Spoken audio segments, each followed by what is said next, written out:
to go ahead and act up. Okay, so I need y'all to come a little bit early because I'll be showing out. All right, but for real, Banford asked a very good question to say, what's the difference between this platform and other platforms? And when I get to the training section, I'm going to tell you what the major difference is between Dispute Panda and a lot of the other softwares that are out there outside of you just having me to stalk you for the day. Loyalty tax that's going all over Jerusalem and Egypt and everything in her car. She got a question. Go ahead, friend. What's your question? How can we join Thursday class? Okay. That's your question? How to join Thursday class? Yeah, I know. So like right now I've been watching and I've been paying attention. I think I really have a good grasp on it. But some of my friends that also have tax offices, I had them to join, but they did it on their own because they're going to teach their preparers and stuff. But I wanted to be able to see how the pro works also. Okay. And I know that's something that's on Thursday. I don't know if they're getting the invite to the onboarding for, and I didn't know if there was also a way for us to rewatch the videos that is on here. When I tried to sign up for the community, it said that it was full, so it wasn't accepted. Give me 1 second. I'll grab the code from my admin, from the admin. Hold on 1 second. Hello. Okay. Can I get a code for the community?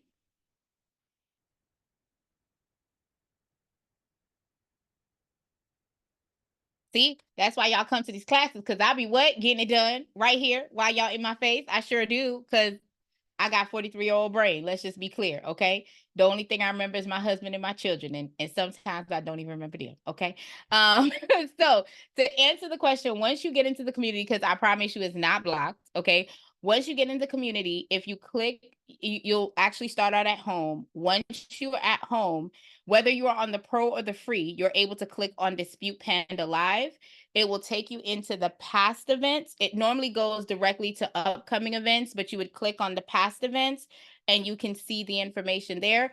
Or you can go to the U of Tubes and you can watch the replay there as well. And you get to hear my lovely voice as well as Dominique Brown. So I will drop the YouTube link as well in here for you to have access to. And then, yes, but once you get in the community, you're able to see upcoming events. So you'll have the links to the Zoom links for the upcoming events, and you can RSVP, and you will have access to the past events as well for you to watch the replay. Now, to get into Dispute Panda Pro for you to come on Thursday nights, you literally just upgrade from the free version to the pro version, and you will automatically get an email that will put you in for you to be able to come into the Zoom on Thursday nights. So it's real simple. Just upgrade. Pay the $1 for 14 days. Okay. By the way, speaking of how to upgrade. I don't want to pay the $1 because I ain't ready to use it yet. And I don't want my that's cute. So you are not invited to Club Pro Panda. Sorry. Respectfully. Okay. I'm going to pay it. You can't come into the club. Oh, man. I don't go clubbing anyway. Oh, that's I'm sorry. Okay. I'd rather go to Target. This is the club you want to be. Because I be showing out. So I don't know why you want to pay your little $1 for 14 days now. You might as well just come to my club. I just didn't want to waste it before I was sure of everything that I needed to do on the first one.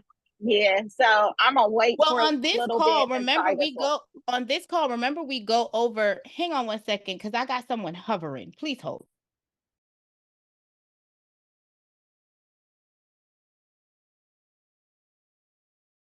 I got a kid for sale. Who want him? Okay, so what I was gonna say was, he walked right past his daddy and came in here, y'all. See, this is real TV. Okay.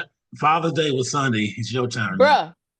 He walked right past his dad. Like I want you to understand, the stairs is that way. I got a door over there. He walked past his daddy, wrenched around the living room to come to the back door, asked his daddy on the couch to ask me a ridiculous question. Okay, so back to what I was saying.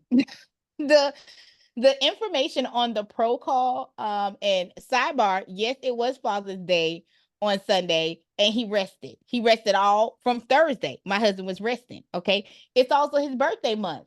So he been turned there you go. the whole So month. just like y'all get a turn up for a full month on y'all birthday, he's getting a And we full do. turn up for this month. So there And we you do. go.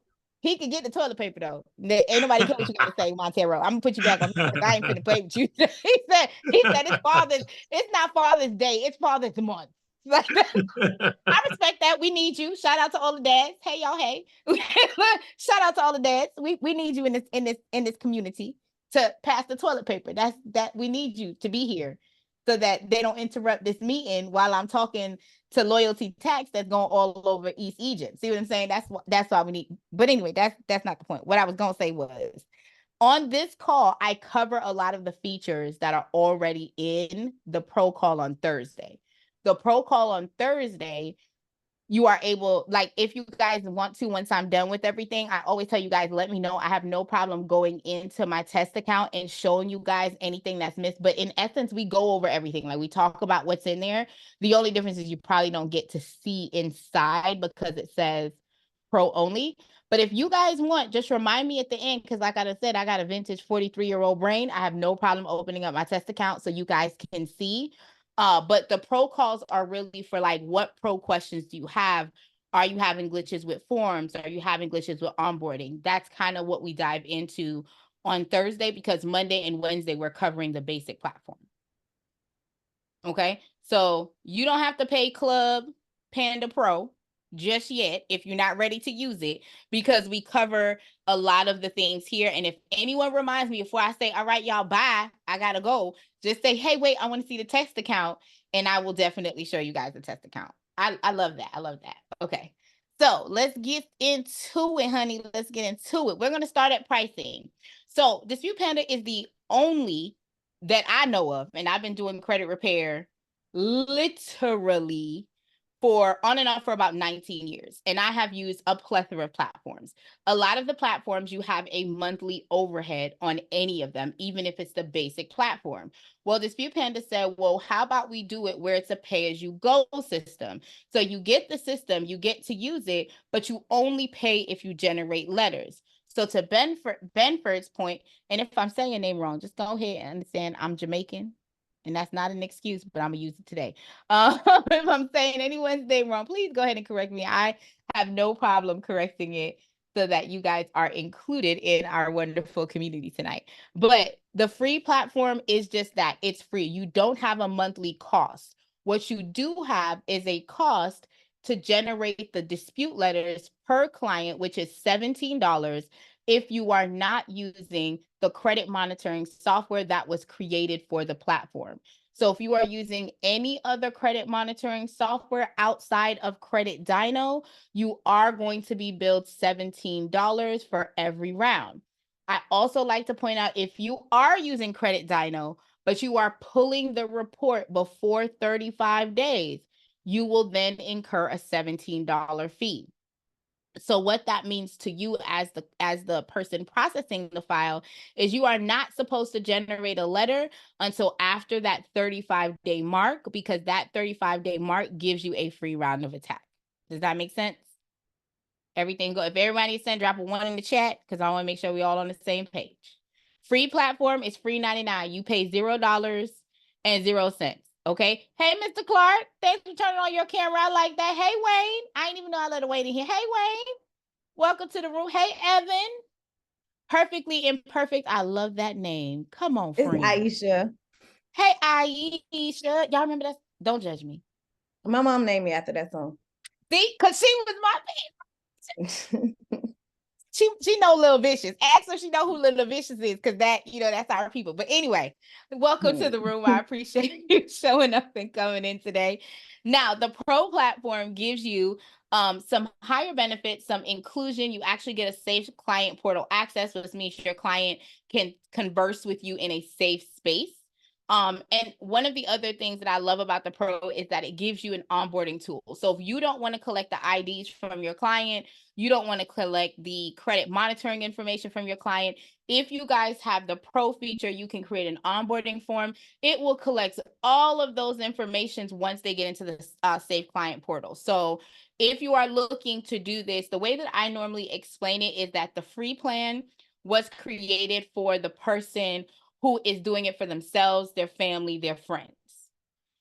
Once you are or a startup business. So like if you have less than about 20 to 30 clients, the free plan is going to be fine because you have the ability to go in and do everything on your own. Once you have more than 20 to 30 clients, then I would say the Pro plan is ideal for you because then it gives you the ability for your clients to kind of integrate. Now, the Pro plan also gives you special attacks. So if you are looking to be very aggressive, very intentional about making massive movement forward, as my homegirl Liz Simpson says, then the Pro is going to be ideal because it gives you that extra compound of letters that will make it more effective and efficient while you're disputing the process. I want to be transparent, y'all. When I started, I was only on the free. Even when Dominique dropped the Pro, I stayed on the free and I was still getting results. But I like to be transparent and let you know if you're looking and you've been doing credit repair or you've done credit repair before. I want you to know what perks and benefits you have when you're getting on the Pro versus on the free. Side tip, because I like to drop little gems. If you are doing the Pro plan now, and let's say you're repairing for yourself and your family, your girlfriends, your cousins, the best way that you can cover the 197, and I'm just going to tell y'all what I did in the past, okay? So when I didn't have the money, or I was like, okay, listen, I'm going to get back into credit repair again and help these folks out. What I did was take what my monthly overhead was, so my system, my telephone, my fax, whatever those things are, I added them together, and then I said, okay, I have 5 people, so I'm doing myself, my husband, my cousin, and my 2 best friends. So we can take what that cost is, divide it between the 5 of us, and then all of us have a portion to pay.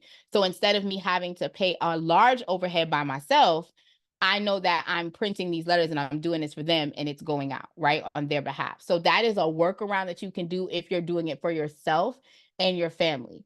Sidebar, have them mail out their own letters. That will also help you with the transition of what you're trying to get done to make it easier.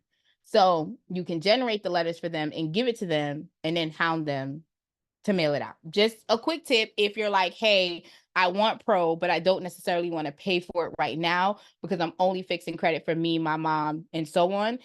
Take what the 197 is and divide it between the 5 of y'all. It would be a lot easier, especially if you're using Credit Dino as your credit monitoring. Then you're not paying for the attacks at all. The only thing you're paying for is the system. Okay. So write that gem down, pass it out to your friends. Sidebar, follow me on social media. Okay, cool. Now, I'm going to scroll back up to the top and we're going to dive into the training. Every single call, I don't care if you watch the replay 500 times, I'm going to talk about this on the training. Do not scroll down, do not scroll up, whichever computer you got, because you know it's different scrollation depending on if you have a Mac or a Windows. You are going to stay right here at the top, okay? Right here. You're going to click free download. Why are you clicking free download? I'm finna tell you. Because we give you the plan of attack. So like how Miss Latrice said, hey, I have this platform. I want to do credit repair myself. I don't know what to do. I don't know how to start. I don't know where to go. Boom, we gave it to you. So before you even watch one specific video, we are giving you a full attack flow from 1 month to month 12. Do you have to do all 12 rounds? The answer is no. You have to understand what your goal is as the consumer.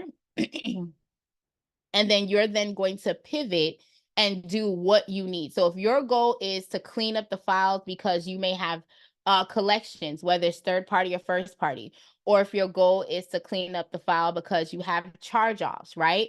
What is your goal? Is it to get the body of your report looking good as well as increase your numbers? Or is it like, and the reason why I say this is everyone has a different goal. I have some clients that come to me and say, I just want a house. I'm looking to get a house. Well, I know that most underwriters are only willing to take anywhere from $2,000 to $3,000 worth of debt, right?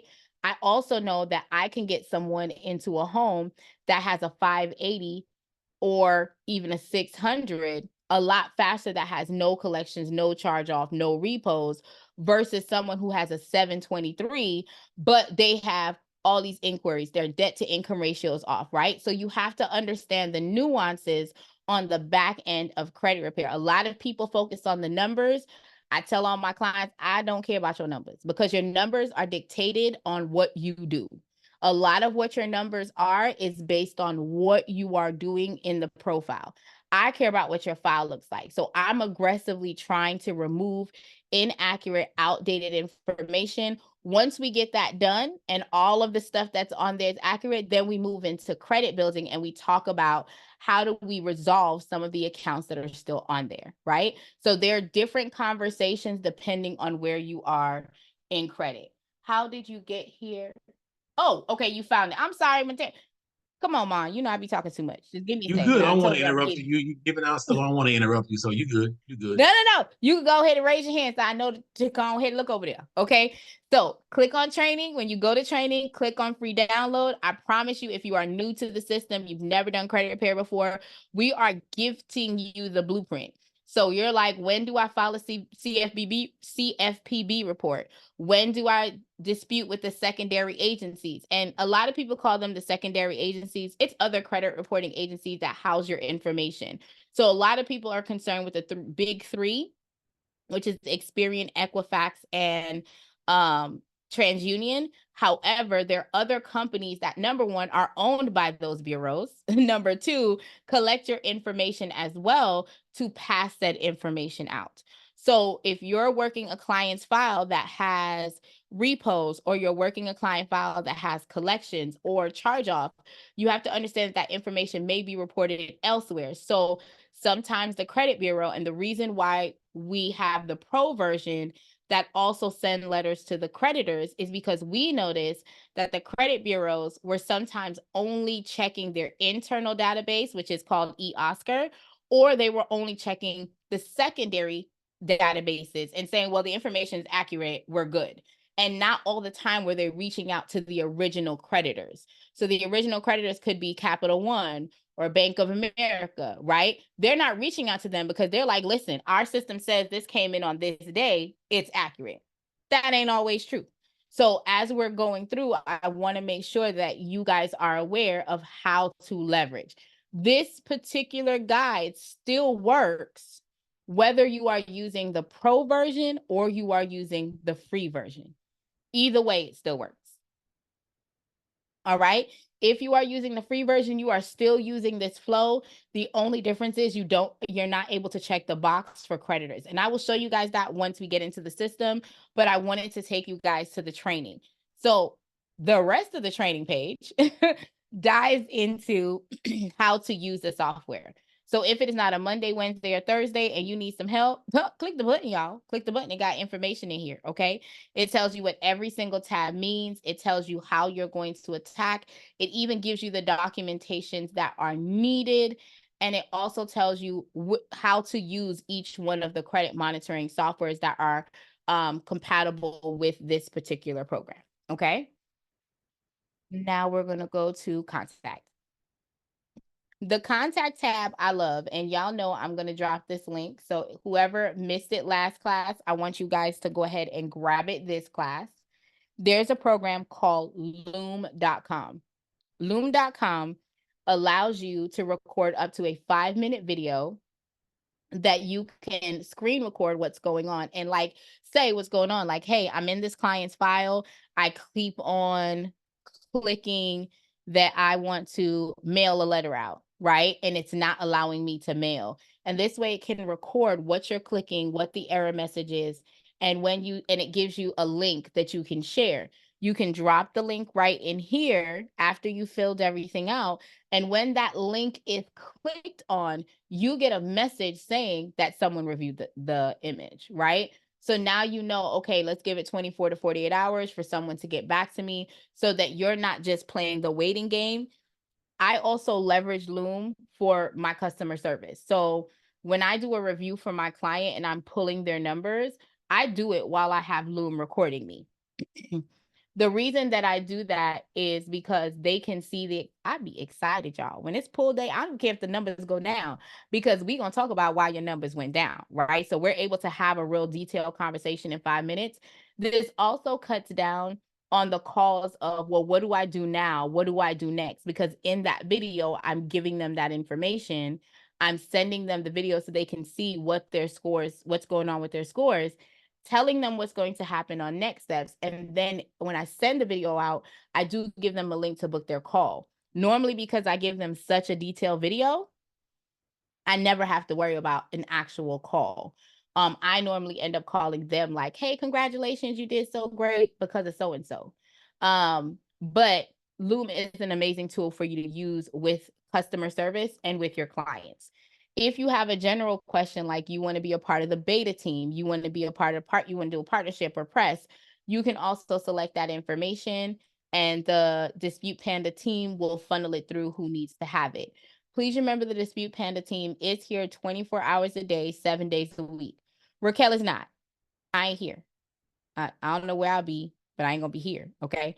So I don't be here. But Dispute Panda is here 24/7. And don't forget, guys, the community is also here. So if you have questions, you have concerns, you have comments, you can go ahead and drop it in here and you will get the answers from either the team or someone else in the fold that has knowledge, right? So that was training. That was training, that was contact. Any questions on what I've covered so far before I sign up for the platform? Let me know, let me know.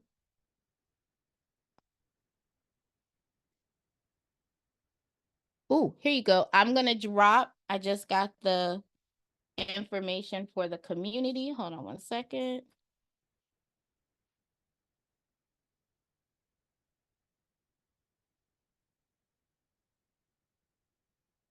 Boom. And then I'm going to drop it here. There we go.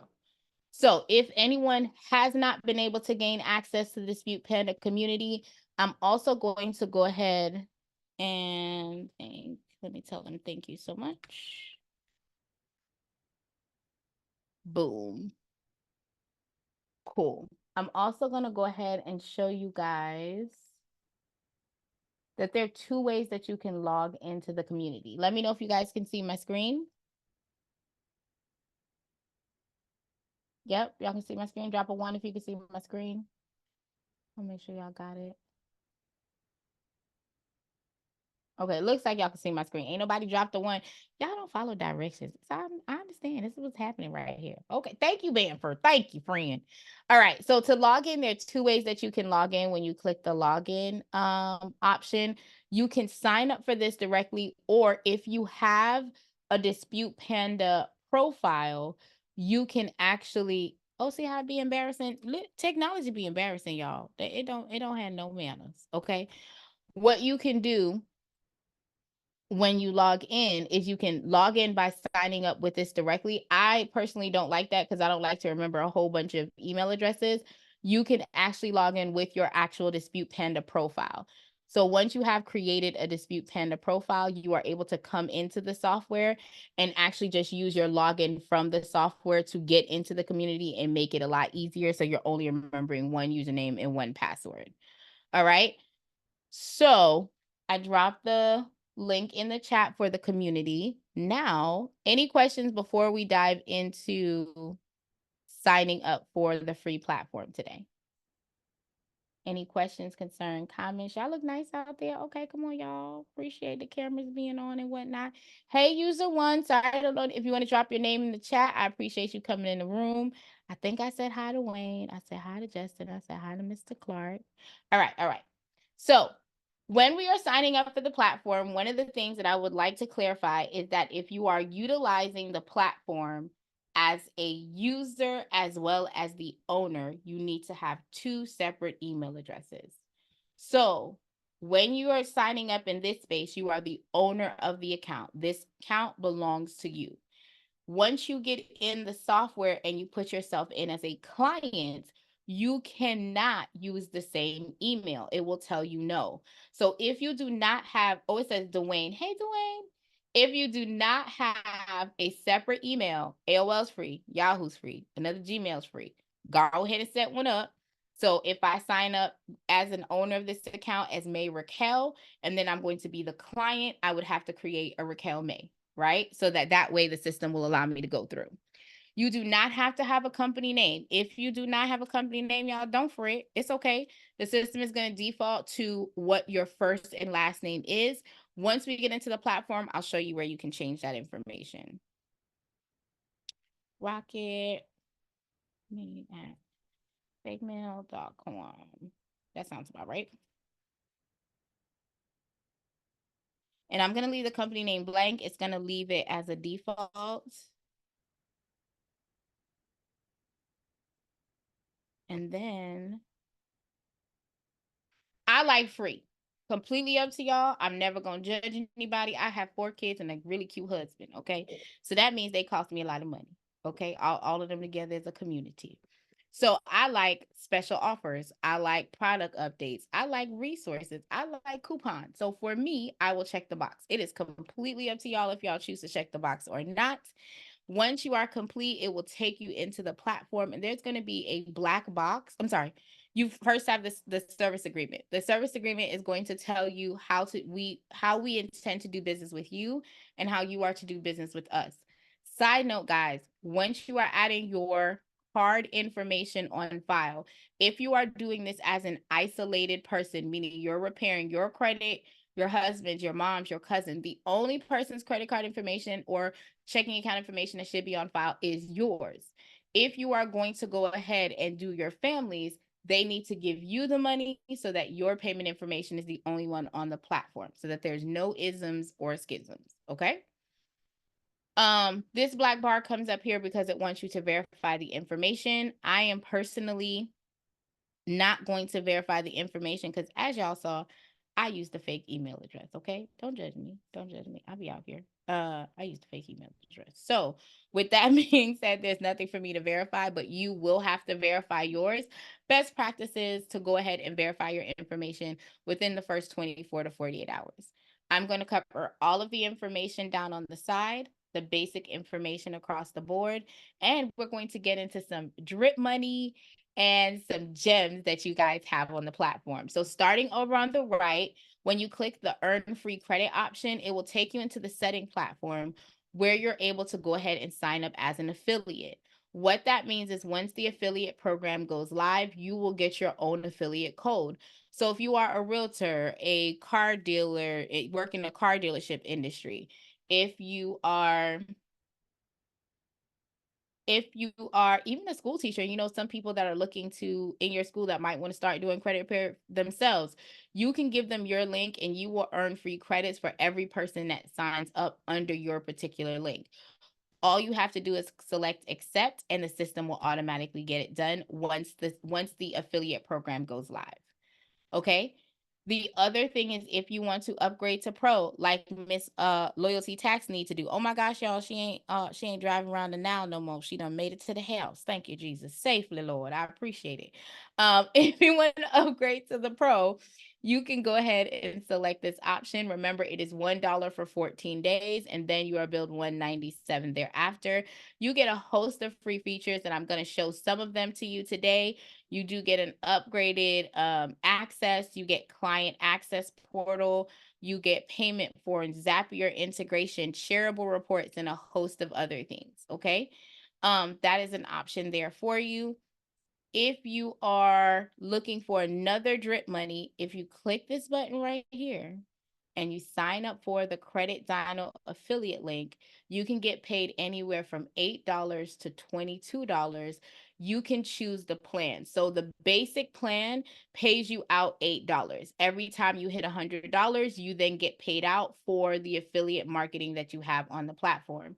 So what that means for you is you can simply sign up for an affiliate. I don't care what industry you're in. I don't even care if you're not doing this as a business, y'all. There's no reason that there's affiliate marketing that's out here and you guys are not leveraging it. It will literally just be drip money that randomly you can make a post. If you guys have a link tree, if you have a bit.ly, even in your bio, you can just put that link there for them to pull their credit. And whenever anyone signs up and pulls their credit, guess what? You get $8 for them to sign up. Now you can call Credit Dino and raise the pricing plan. So if you up it, of course, you get paid out more. And they have selected things that you can add on to your credit monitoring packages. So you'd simply sign up here, you'll get your own link, and you can start posting it on social media and start making the money, okay? Without doing nothing extra, you just go make the monies. As my son says, he says the monies. It's not money, it's monies, okay? 6-year-old, just for the record, my 19-year-old says it right. If you are looking to get on the dashboard, you also have the rounds, you have the missing documents, and you have the birthday. So that's a great way for you to integrate with your client. I used to send out birthday cards. Now I send out birthday emails and text messages because of my automation sequence that I have. It just automatically does it for my client. So as soon as my client signs up, it registers their birthday, and then I have a variation of 4 or 5 different birthday messages that automatically goes out to my clients whenever their birthday comes in. So I love when technology works, okay? But this is the main dashboard. If you are looking to get to a client, you can click next to the magnifying glass. You do have to type out 3 characters in order for a client to pull up. Or you can click on the client tab and you can see your active clients, your inactive clients. If you are leaving another platform, you can pull the client information in with the CSV file. If you are having an issue, you can use Loom to video what the issue is, send the video, and send the CSV file back to our support team. And guess what? They'll import the clients for you. Easy peasy lemon squeezy. If you want to add a new client, you would click on the new client option, and it will give you all of the information you need to plug your client in. And remember, this information is also going to appear on the letter. So you want to make sure everything is accurate across the board. All right. The letter tab is where you would go to see any letters that you have generated for your clients. And I want to talk about the letter guide. So I get asked very, very often, do you use the system to mail out your letters? The answer to that question is I do use the system if I am traveling. I'm a Texas-based company. With me being a Texas-based company, my clients are here, so I like to go ahead and send out the information or mail out the letters on my own. Because I personally like to mail out the letters on my own, I get the geotag benefits. However, if I am traveling, plus I also do POA. So my contract's a little bit different. I do like to mail it out because every dispute letter that I send the power of attorney also for my clients because I'm processing their file. With that being said, if I am traveling, however, I ain't worried about that. I'm gonna have the system mail it out for me because I know that it's gonna go out. They send out the letters Monday through Friday. As long as you get it in by 12 p.m. PST time, which is West Coast, where Snoop and them is at, the letter will go out same day. If it's after 12 p.m. where Snoop is at, then it's gonna go out the following day. Okay. If you are traveling, if you are a person that don't want to stamp and mail, I don't know if y'all know, but like over here on my wall, I got envelopes on top of envelopes. I have my stamps over here. So personally, I will print, I'll grab it stacked, sit here, I go through it. That's how I like to do it. However, if I'm traveling, I will utilize a system for it to be mailed out. Please understand that you're paying for the level of convenience that you have. You know it goes out, and you can have first class mail, which is just the regular, you put the stamp on it and you're done. Or you can do it certified mail, and the system will mail it out certified, and you'll be able to track the certified mail option. Okay. The inbox, it is a built-in communication for your clients. This is where the Safe Client Portal access is integratable. So on the back end, your clients can go ahead and send you a message, and it's saved in the cloud, so you don't have to worry about someone, hacking into anything for you or anything like that. Let me show you guys what the client portal looks like. Hold on. This is what the client sees on the back end. So for those of you guys that decide to go to Pro, there's no information that says Dispute Panda, right? Once you load your company information in there, it will literally have your company name on the side, your website that you've loaded, and your phone number in there. So if you decide to go ahead and upgrade to the Pro, you don't have to worry about anything at all, because nothing says Dispute Panda at all anywhere. And if you upload your picture, it'll actually have your cute little picture on there as well, or your logo right here in the corner. Okay. The reports tab. Let me show you guys what the reports look like.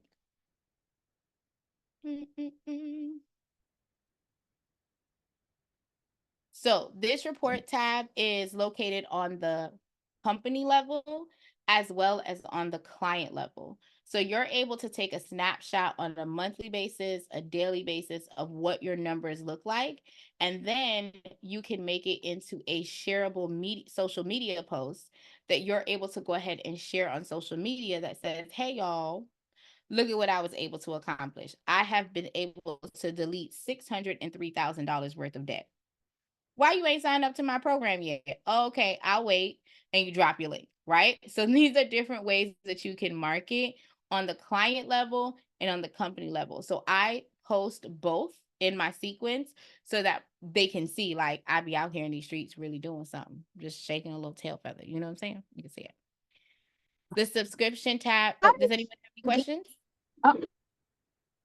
Yeah, I'm sorry. I didn't mean to interrupt. No, I you're was fine. just What question you have? asking, like, yeah, I was asking, how did you get started? Like, I see the dashboard, but like inputting for a new client, I see the client tab. And once we put in their information, does it just like pull up where I can now see what they need done, or So like you how have do to I? have the credit report. The credit report tells you what needs to be done. So you can't tell the system what to dispute unless you have the credit report. Okay, and you would get that report from like Experian, Karma, or one of those places? Nope. So the systems that work with the software is MyScore IQ, Identity IQ, Smart Credit, or Dispute Panda. Those are the 4 systems that work with the software of Dispute Panda. And so where would we, like, would you just go to a different, or is it under the thing reports? Or I thought reports was telling info, like how much you've done. How do you basically integrate? Yeah, that's the word. How do you integrate it in there? Or is that going to be a whole nother tab that you need to pull up? So I want to make sure I'm understanding your question. Are you asking me how to dispute the file or how to get the credit report in the system?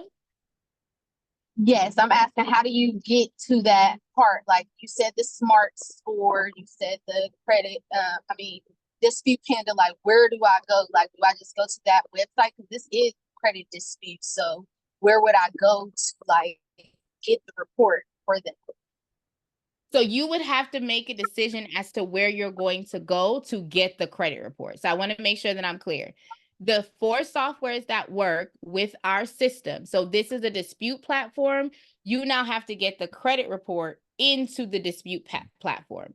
The 4 softwares that work is Smart Credit, Identity IQ, MyScore IQ, or Dispute or Credit Dino. Credit Dino, if you sign up as an affiliate, you can go ahead and literally log into that link that you get, and you can go ahead and sign up for your Credit Dino software. So you would actually go here first, create a username and password, and then you would come back in the system. And when we load the client in, you'll be able to see where you will go and plug that information in so the system can pull it. The only place that the system can directly pull from is Credit Dino. If you go anywhere else, so if you're using Smart Credit, if you're using Identity IQ or using MyScore IQ, you have to get the information, save it on the platform. You have to save it on the platform, save it in your computer, and then put it on the platform for you. Okay, so I'm gonna just stick with Credit Dino. Okay, thank you. So yeah, and Credit Dino has a one-click import, so you never have to. So with all the other softwares, you have to go out, update the credit report, and come back in. If you're using Credit Dino, the system does it all for you in one easy shot. So you just come in every 35 days, you click update and it will update the report and you get a free round of attack. So if you're using Credit Dino, you never pay that $17 fee as long as you're pulling the report every 35 days. Okay. Make Thank sense? you. My Yes, ma'am. pleasure. My pleasure. Okay, and I'm going to show you how to do that because that's what we're here for today. Okay. The subscription tab is where you can link your merchant services. You can create plans. You can create payment forms. You can create onboarding forms. So if you are at a speaking event, like I like to go to speaking events and talk. Oh, I have a speaking event coming up. Oh Lord. All right. If you go to speaking events, you have the ability to go ahead and have you can take the link and put it in a QR code and just have the QR code around the room or whatever, and they can scan it. And if they want to sign up, they can pay. You can have it where they have to register and then you contact them, or you can have it where they sign up and they automatically pay if you're doing a promo at the event, right? Completely up to you. Now, I want you to follow laws, okay? Because you're supposed to get paid after work is done. Just saying. Okay. You also have the training tab and the contact us tab for you to get what you need.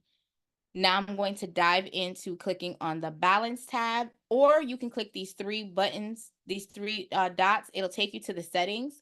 Starting from the top, the first thing is profile. So if you guys are doing this for you, your family, your friends, but then you're like, okay, I'm going to do this a business because it's going to be Raquel's Credit Unleashed. Sidebar, don't put credit in your business name. Just in case y'all want to know, y'all also don't have to put LLC in y'all name. LLC is a designation. It does not have to be your business name. So I am Evolving Eve Consulting Services. That is my business, right? However, I am registered as an LLC. I do not put some people now, it's even getting pushback when it comes to merchant services if you have financial in the name. So if you guys choose, and I know I'm not your coach, I just like to give y'all the free game, okay? My mentorship will be in the chat just in case y'all want to sign up for it. But the way that it works when you're looking to create a business name, especially in the credit industry, because we are considered high risk, you want to avoid using credit. So you can have your business like Eve Evolved, right? And the designation would be LLC. And then what you can do is you can have a DBA, Eve's Credit Pie, don't do Credit Dino, but you get what I'm saying. Like you can have that DBA have the credit name. So you're doing business as this, but the actual business would be in its designation name. And just for references, I come from the banking industry. I started my banking career kind of like at 26. So I know for a fact that merchant service be looking sideways at us. Okay. So just a quick tip, keep out credit. You don't have to have LLC because LLC is the designation. So if you decide to change it and you go into a business, you'll be able to go ahead and put your business email address here. If you have the pro, you can put your picture here. And on the pro, once the people log in, they will get to see your lovely smiling faces, okay, on there for them to see. The organization is where you would go to change. So if you have your logo created, you have your company website, you have your phone number, you have your email, you have your private policy, you have your business address. This is also where you put your contract. I'm going to drop the contract in the chat. If you guys are on your computers, please download and save it. If you are not, once you get into the community, I have also updated the contract there as well. So you guys can type in sample contract and it will pull up for you. Okay. This contract, it is not state specific. Please understand that every state has a different requirement. So I do not want you to think that this is specific to your state. You want to make sure, and if you guys have friends that are in the area, if you know someone, you can find out kind of what specifically needs to happen for your contract. Okay. The next option is the team members. So instead of you having it where you're giving out your username and password to everyone, you can just add the person as a team member. They will have their own login information and designation. You just put their first name, their last name, and their email, and they will get an email for them to create their own username and password, and you don't have to do anything at all. Okay. The affiliate links is this. you would literally go to Identity IQ. You would fill out an affiliate link platform. Or if you guys are in my coaching program, a lot of you guys in my coaching program have the access to other ways of getting like a higher sign up payout. So you guys would get an actual link. You would sign up directly with those merchants, get your own link, and you can plug the link in here. So for instance, on the dashboard, when you fill out that information, you will actually get your own code. You would come back here and put the code in the system. When you are on the pro, depending on how many of these you have highlighted, it will then show the client the information. So when they're putting in they're uploading their IDs, they're uploading their documents, it will then take them to where they can sign up for credit monitoring as well in real time right there. If y'all are like me, I have them sign up for credit monitoring before we even do the consultation. So completely up to y'all, okay? But this is where you can put your affiliate links. You can turn all of them on so your clients can make the choice, or you can be like me and be like, Buster, I get $25. I'm in $25 in the black if I only make you use the credit dyno, okay? The disputing options is where you can change the address for Experian, Equifax, or TransUnion. Please note they have anywhere from 8 to 15 different addresses, right, including their legal department. If you are getting a response back from one area a little bit more often, you can elect to go ahead and come into the system and change it, and now the letters will be printed and only go out to that specific address. You don't have to change this. These addresses are currently up to date, but I just want to give you guys that option that if you ever want to, you can go ahead and change it here. The billing tab is where you can go and add your payment source. As you can see, it says each round costs $17. The platform is free, but for the platform to generate the letters, if you are not using Credit Dyno, it's going to cost you $17 for all 3 credit bureaus. Okay.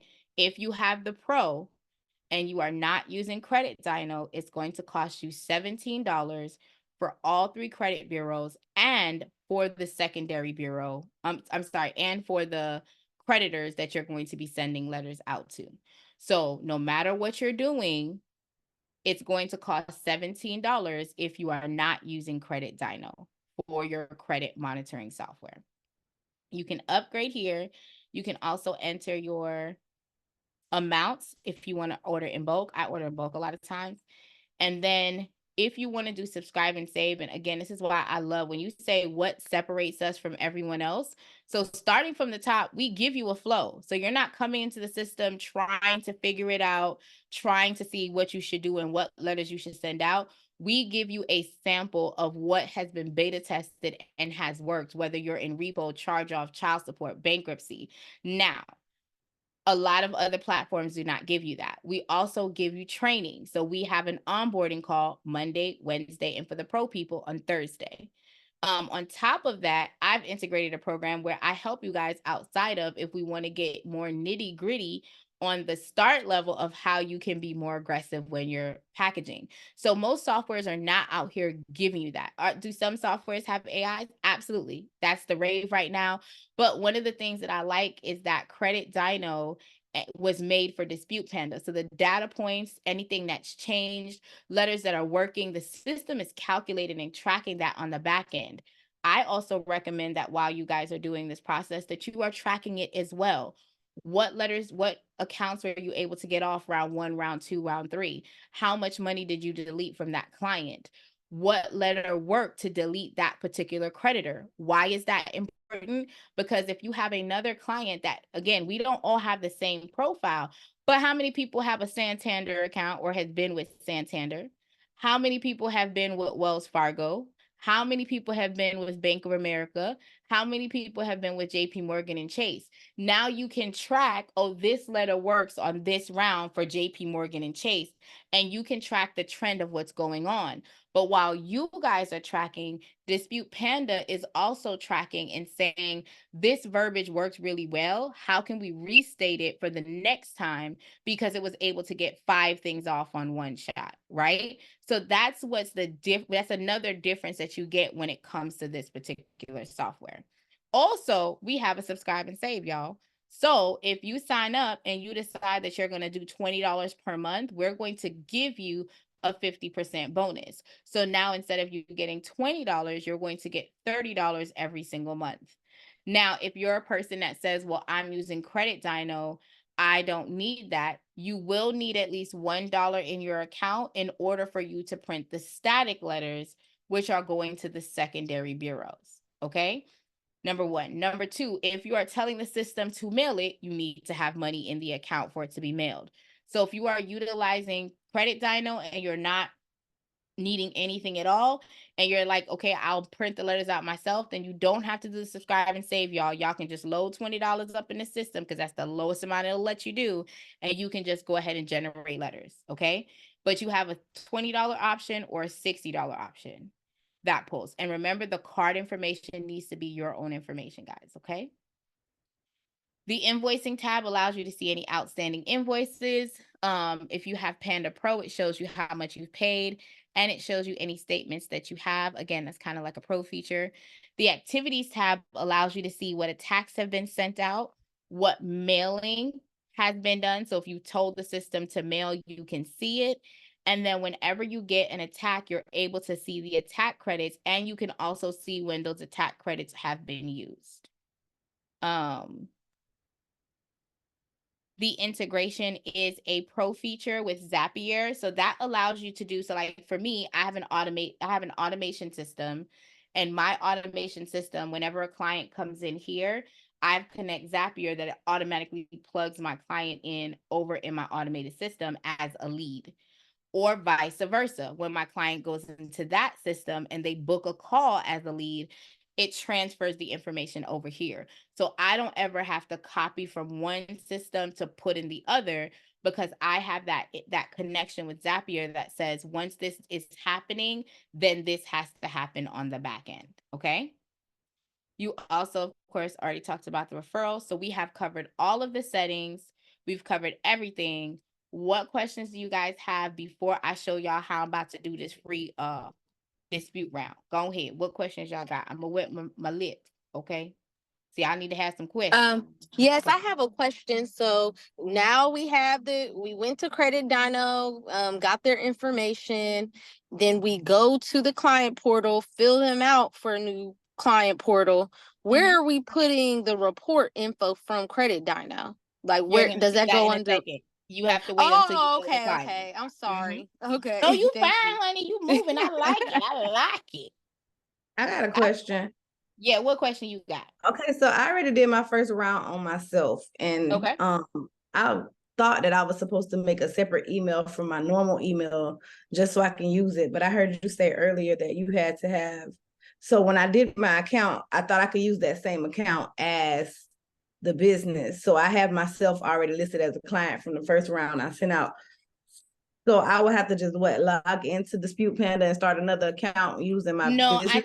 I think you're missing what I'm saying. So when I signed up for Dispute Panda, I signed up as rocketmay@fakemail.com, right? When I put myself in as a client, I cannot use rocketmail@fakemail.com. So it wouldn't have allowed me to. So I probably did put a separate one. You had to put a different email address because the system will tell you it won't work. So if you've already sent out a dispute round, you did everything fine because it won't let you load the client in. If the client is, even, let's say I had the client, let's say you were my client originally and I was using Ivy Perfect, right, as your email address, and you go into your system and you try to use Ivy Perfect, it will tell you it cannot be used because it's already in the system. Okay. Yeah. Okay. So if you were able to generate a round, you don't have to worry about it. You're golden. Good question. I love it. Y'all got any more questions? Because I drank my water. Excuse me, Miss Egypt. You ain't got no questions? No? Okay, Miss Egypt says she ain't got no questions. I just want, she relaxing over there. Okay, I see her cheesing. Hey, girl. All right. All right. So we're going to load myself in as a test client. Raquel May.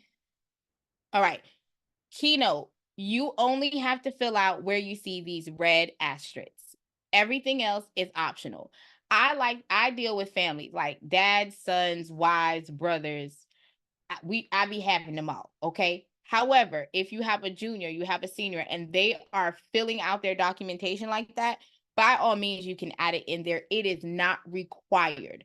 The only thing that is required from your client is the first name and the last name.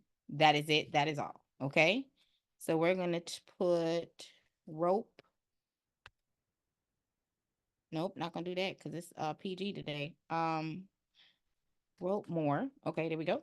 At fakemail.com. All right. Now, you can put the same phone number in that you put before in the system. It's not going to create a problem.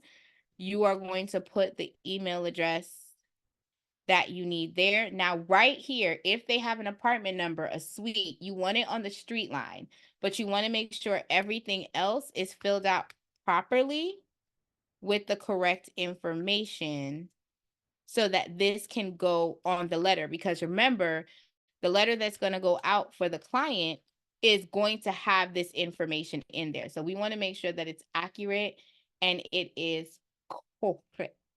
All right. So hang on one second. That's not what I said to do. Undo. Okay.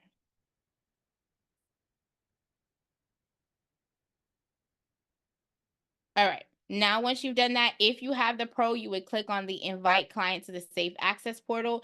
It would send your client a welcome message. All they have to do is create that. They click the link, it gets them in, and then they will be able to upload their own documentation, put in their credit monitoring. Really quickly, someone was on the call and said, my client sent me their credit report. I want to make sure that as we're going through the process, that you're clear that you need to get the username and password from the credit monitoring that your client has signed up for. You are not going to wait for them to give you anything. My love muffin, sugar plum. I need the username and password. You already said your credit bad. I ain't finna steal it. What I'm finna do? I ain't finna take it. I'm trying to help you be great. I need the credit monitoring because I need to be able to click the update and go into the platform every single month without having to wait for you to go in and update the information. Okay, guys? So you're going to hit the save option. And then it's going to take you here. Before we talk about uploading everything, what we're going to do, I want us to dive in on the documentation you need in order to be great when it comes to these letters. Okay? When we are talking about these letters, you have to send a proof of identification and you have to send a proof of address. If your client moved from Kentucky to Georgia, from Georgia to Louisiana, from Louisiana to New York, and their identification has not yet changed, you are going to move on to something else on the list. The reason being is that you want to make sure that if you're using the new address for Louisiana or the new New York address, that all of the information you're submitting matches across the board. That's number one. Number two, if you are using a residential bill, best practice is every 60 to 90 days, you are asking them for a new bill because we know that the credit bureau likes to be stalling on their stallation. Okay, we don't want to give them a reason because we have not given them valid information. Okay, boom.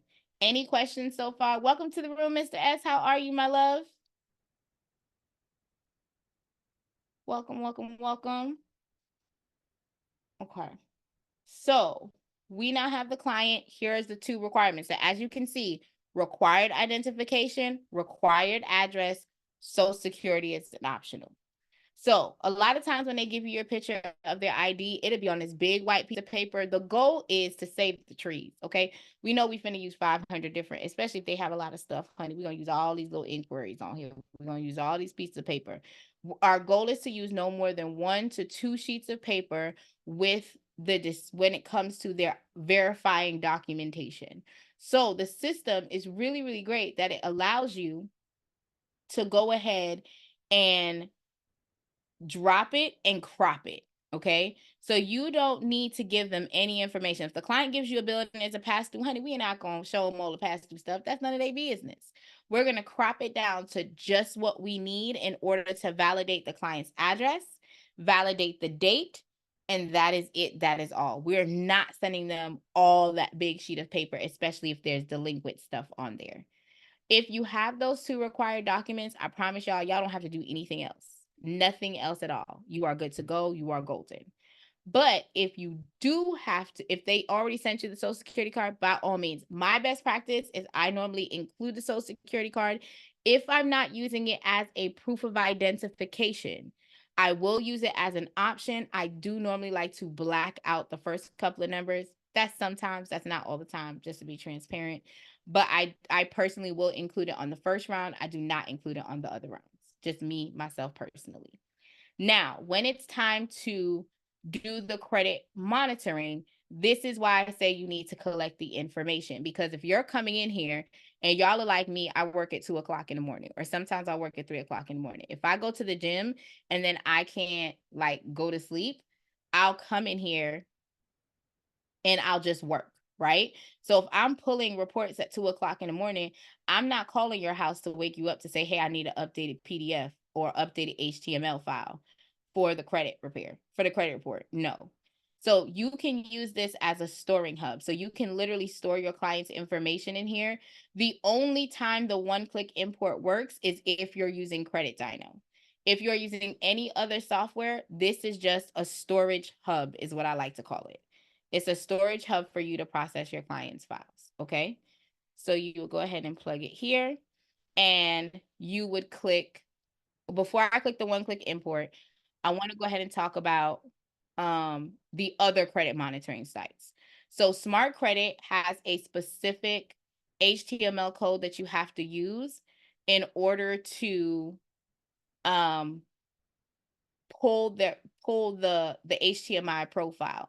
So what you would do is, if you're using Smart Credit, you want to watch this video so you can get the actual code that you need to pull the report in. When it comes to My Score IQ and Identity IQ, when you download the credit report, it actually already saves it in the HTML format. So all you would have to do is upload the file. So you can drag and drop, or you can click upload file and you're good to go.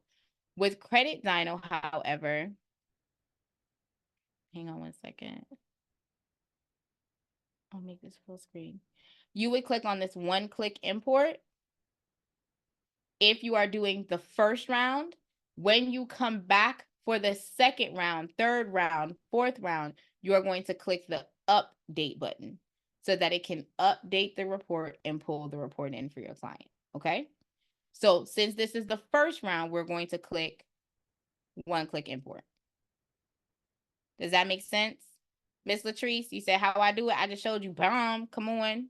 Yes, it does. I was listening, making sure I heard everything right, and I appreciate it. And my last question for these reports, if they are doing their own, which I'm sure a lot of people may or may want to do, how old, like how late can it be from?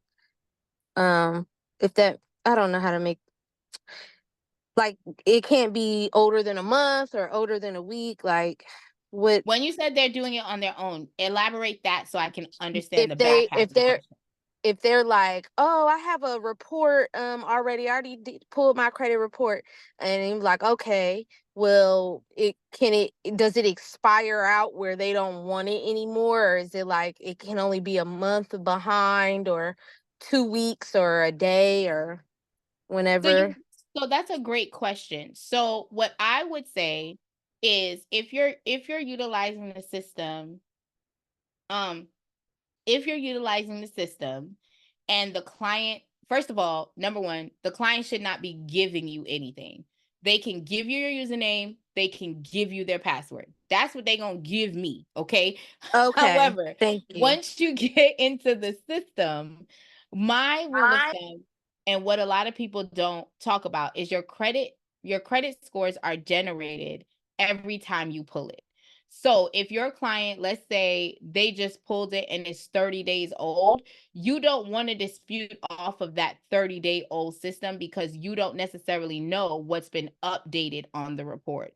So I would say, if you're in a 30 to 35-day window from when they pulled their last report and they're paying for credit monitoring, they're paying for access to pull it either every month, every 3 months, or every 6 months. So you would tell them if they're at day 30, hey, I need to go in and I'm going to pull the updated report because I need to dispute off of the most accurate information. If it's 1 to 2 days or even 14 days, that's fine. They're just going to be off cycle. But once you get closer to that 30-day mark, I wouldn't even start disputing until after they're outside of that, at 30 or outside of that 30-day segment. Does that make sense? Yes, but for me, I'm just gonna get on the credit dyno and I'll I could tell them all, even if you did your own report, I need your login, and I'm sure you don't want me to take that. So give me the info so I can put it in credit dyno, or do they sign it in on their self and it just transports in without me having to do anything with it? So if you are on the pro, they can sign up for Credit Dyno and put the information in the system. If you are on the free, they would have to sign up for Credit Dyno separately. So you'd be sending them the link, and then they Okay. would have to send you the username and password.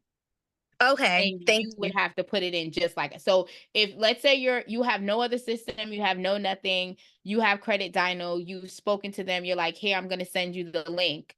You're going to be doing exactly what I just did today. You're going to put the information in, you're going to put the ID in, and then you're going to start disputing. Make sense?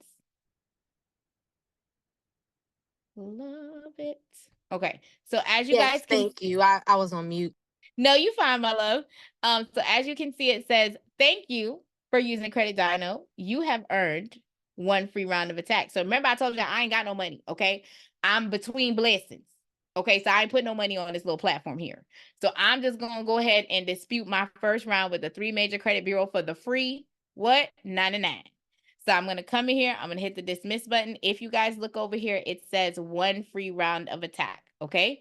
Now that I have done that, the system is going to open up the dispute tab because you can't attack unless you tell the system what to attack. So think about it just like the military. They can't just go somewhere unless they know what it looks like. Well, they probably can't, but that's not the point. But if you're going to get into a fight, you got to know where the person is to go beat them up, right? It's the same situation here. You got to know, you got to tell the system, what am I going to go beat up for you on your behalf? One thing I need you to know, the system is never, I'm going to repeat this, never right now, like I said that, never right now going to give you the option. It's not going to select the option for inquiries. If you guys are wondering what inquiries are, there are 2 types of inquiries. There's a soft inquiry, which means they're just pulling to verify that your name matches, your address matches, just your basic information. That normally does not impact your actual credit score. Then there is a hard inquiry where they're pulling that information and you can lose anywhere from 4 to 15 points. I've actually seen some people lose a little bit more. And sidebar, I've seen some people gain points. So just to let you know, okay? Because this credit game is interesting. But the system is only going to pick accounts that are impacting the score. That is it. That is all. It's going to pick accounts that is impacting the score. Now, your job would be to go in and check to see if any of these inquiries are attached to an open and active credit card or credit line. Understand that on your profile, there are 2 types of credit. This is also in the 5 breakdowns of the FICO score that's built out. The 2 heaviest weighted is your payment history, which is worth 35 points. I'm sorry, 35%, and your utilization, which is worth 30%. I'm going to break down what that point system is in a minute, but one of the portions of your FICO makeup is installment versus revolving. When you are doing inquiries, what I like to say is anything that is revolving, you do not touch. Okay? You do not touch any inquiries that attach to revolving because you run the risk of them closing that revolving account. However, they ain't gonna take back your car if you remove the inquiry. They ain't gonna take back your house if you remove the inquiry. They daggone sure ain't gonna close out your student loans if you remove the inquiry. So those things are fine to attack anything that is a credit, anything that's an installment. So auto loan, mortgage, go ahead and you can dispute those inquiries. But if it's an open credit card, we are not touching it, okay? Control. So if you guys are using a Windows-based computer, you're going to do Control F. If you're using a Mac, you're going to use Command F. What you are then going to do is go ahead and look at these inquiries, and you're then going to type out the account that is there. So for instance, I'm going to check to see if this person has a Capital One account. If I see an open and active Capital One account, I am not going to dispute that inquiry. I'm not going to do it. However, if I do not see an open account that is linked to it, that is a revolving account, credit line or credit card, then I'm going to go ahead and dispute it. So in this particular case, Reprise Financial is not showing up in the body of the search. I'm going to go ahead and select it, and the system will dispute that particular file. What you got, Miss Egypt? How can I help? So if it's a card that's on there, it's an inquiry, and it's a card that's on there, and now it's closed, we could dispute it. Correct, because it's already closed. Your client Okay. is no longer getting the benefit of it. They can't close the card. It's already closed, so it's not impacting them. It's not helping them. So in the instance, I look at credit repairs, my job is to do no harm. Okay. So if the account is already closed, you already did the harm, boo. Don't worry about it. We just gonna go ahead, move this And you little said we could inquiry do and go student ahead. loans too? Yeah, I do it. If I dispute the student loans, absolutely. Okay. All Yeah. right, that's it. Thank you. My pleasure. All right. So if they had public records, it would actually be under the inquiries, but this particular client does not have public records. What they do have are student loans. They also have collections and charge off that's notated. And what we would do here, just to point out, when you guys see this little yellow sign, originally when Dispute Panda was made, we did not have a letter that spoke to late payments. So what was happening was the letters were generated saying to remove, either update it to correct information or remove the account. So what would happen is if the account was in good standings and you were sending out that letter, it would completely run the risk of completely removing the account. However, now the system does have a late payment letter. So because of that, you don't ever have to worry about it at all. The system will generate the verbiage for late payment when it registers it's late. Now with Credit Dyno, you're able to click this wonderful eye icon and it will open up the information, and you can click on the payment history tab and you can see what the payment history is for each credit bureau. And then you can see what the inaccuracies are. So in this particular case, and let me be clear, according to the law, because we're leveraging the law to correct the credit repair, the law says anything that's reported has to be reported accurately. If it's reported inaccurately, then it needs to be removed or updated to the accurate information, right? Now, if you go ahead and select, you will see that not all the history is being reported the same across the board. Experian has 2017, TransUnion has 2020, Experian has 2020. Also, guys, a lot of the other credit monitoring softwares that are out there are only giving you the payment history for 2 years. Credit Dyno is giving you the information for the full 7 years. So just like if you were to go to TransUnion and get the report directly from them, Credit Dyno is giving you the full 7-year report for your client. So you're never having to wonder or worry like, hey, how is this working? Okay, like where is this late payment showing up? Because if I was only using, let's say, Smart Credit, I would only be able to see 2024, 2023, and sometimes I think they'll have like a snippet depending on the month, of course, where you could see 2022. But here I can see the full report for the client and I know where there was a hiccup on file. So what I'm going to do is tell y'all kind of like how I do my little consultations with the peoples, okay? So I would click on the eye icon. I would go ahead and go to payment history. Payment history is 35% of your score, which equates to 192.5 points. So if I'm talking to my clients and they have late payments, I'm talking to them. Y'all talking to me about inquiries. Y'all are talking to me about how many times you've applied for something. But your payment history is worth 192.5 of the overall potential 850 you can make, which is now 900, right?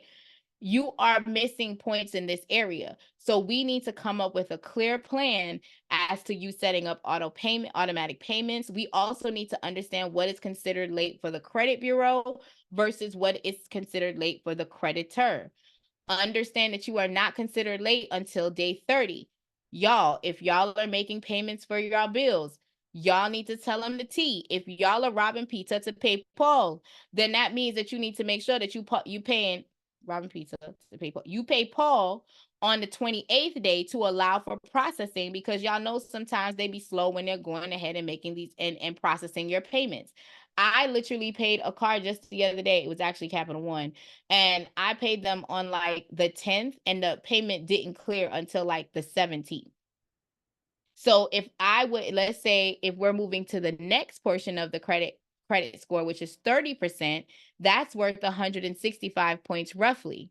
So now if my client waited until the statement date closed, which if y'all are not telling yourselves and y'all clients, when you're making payments, you want to pay before the statement date, at least 2 to 3 days before. That way, when that information is reported to the credit bureau, your utilization is less. Even if you ball until you fall on that card, if that card is $1,000, you owe $1,000, you have $1,000 in your bank account, pay that card off 2 days before the statement date is supposed to close. Wait till your statement close and then go ahead and swipe the card. It will always report that your balance is 0, which means your utilization, you're going to be at the max as long as you're leveraging, as long as all your credit cards are reporting that way, right? So the point is, if you're wanting to be in the 700 club, your utilization needs to be at 20% or less. If you're wanting to be in the 800 club, your utilization needs to be at 10% or less. So if you're running this credit game and you're trying to figure out how to play the game with the credit bureau, it's all about focusing on the statement date for your client. So this particular client, I would be like, baby love, sugar plum, nice. You're using 91% of just this card alone. So now if I'm looking at your Capital One card that's also open, you're using 90% of this account, which means you're using more credit than what you should be using. And it's all based on when you're paying the cards off. So if you already know, I can pay my rent with my credit card, I can pay my car payment with my credit card, I can pay my light bill with my credit card, leave the money in your bank account, use your card, and then use the money from your bank account to pay the balance down 2 to 3 days before your statement is about to close, so that when it closes, it has you at the lowest utilization number across the board. Okay, real quick, Jem, just wanted to drop that just in case anyone knew. If you guys have letters that you have already used, it works. Listen, this letter, when I talk about their mama's big toe, I be getting things deleted. When I talk about how they girlfriend got a long arm, okay, I get this deleted. Put that letter in the system, y'all. You can save the letter, and now anytime you come back, you just be like big toe, right? And it'll generate the letter for the client for you. So if you guys are factual disputing, you have your own variation of letters. Like I have different letters that I've used that have been successful with different areas. You can leverage that information in real time. Okay. Once you have completed all of this, you've gone through the inquiries, the system auto selects the accounts that are creating havoc within that 24-month window for your client and beyond. You will hit save filter, and then you are able to go to the attacks. Once you get to the attacks, you can then select the attack variation. And if you have the pro, of course, you're able to select the creditor, and then you would go ahead and dispute for the secondary bureaus. As you can see, the first round is going to be handwritten. The second one is not. You are not doing a CFPB complaint. This can go out standard mail. It does not have to be in color, and it is a single-sided print. So I would go over to Dispute Panda. I would hit start round. I would go to Punch of Fury, select handwritten font. If you guys have the pro, you would just click this box that says generate creditor letters. That's literally all you do. Then you would select start Punch of Fury Supreme Boosted, because that's the first letter option. You hit start round, type in confirm, and you have literally generated your first series of letters that are going to go out to the 3 major credit bureaus. If you guys had the pro, it would generate one link for the 3 credit bureaus and then another link specifically for the creditors. Once you have done that, you would go back in the system, hit start round, select static letters, I say scroll down to the bottom after you've clicked the box, and then you would select all of the secondary bureaus that are applicable for your client, okay?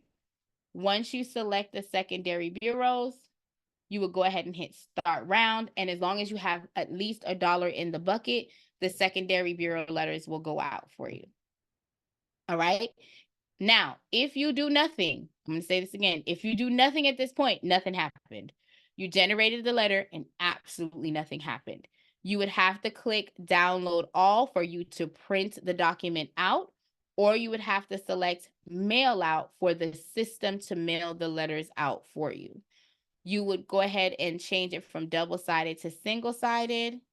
That will change the cost, and then you can load what it is that you need to pay to send the letters out and hit print and mail, and that is it.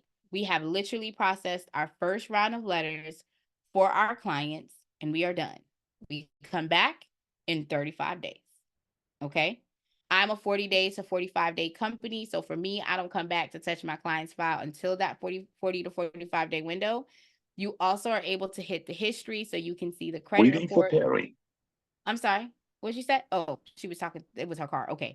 Did you have questions, Latrice? Yeah, I was seeing basically with the letters, does it choose what letter needs to be done, or do you need to look through the read to see what type of letter? So remember I said when you click on the training tab, you would select the free download, and it gives you a guide of what letters variations you would select. So you have to tell the system what letter it is going to select for you. Okay. All right, Great thank you. question. I love that. Yeah. So if you're following the guide, so me, I've kind of been using the system, so I don't always follow the guide because I kind of have a flow that I've built out. And I do have different things for like different clients.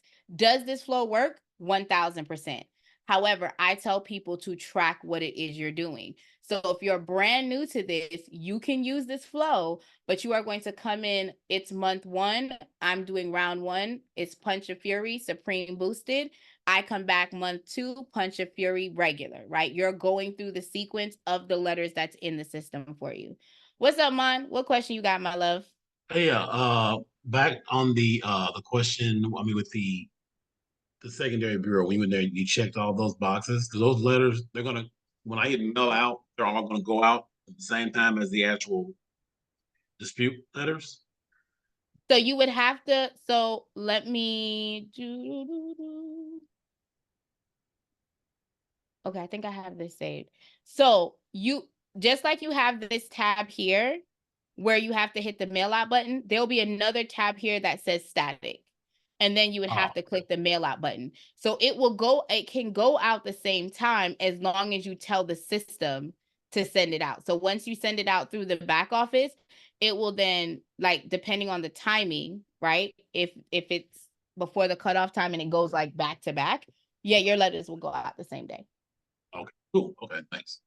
But it is each tab. So you would have to, this would only be the attack. Once you do the static, it will have a tab that says static. And in a minute, I'm going to switch over so y'all can see my test account. You would have to click that option and then select mail them out for it to work. Okay, great question. Any other questions, guys?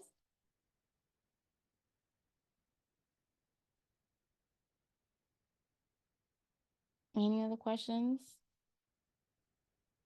We also have the invoice tab and we have the notes. The notes are pro. I normally use the notes if I do something like an extra goodwill letter, a reinsertion letter, if I do a bankruptcy, because I dispute at like 7 different places for bankruptcies.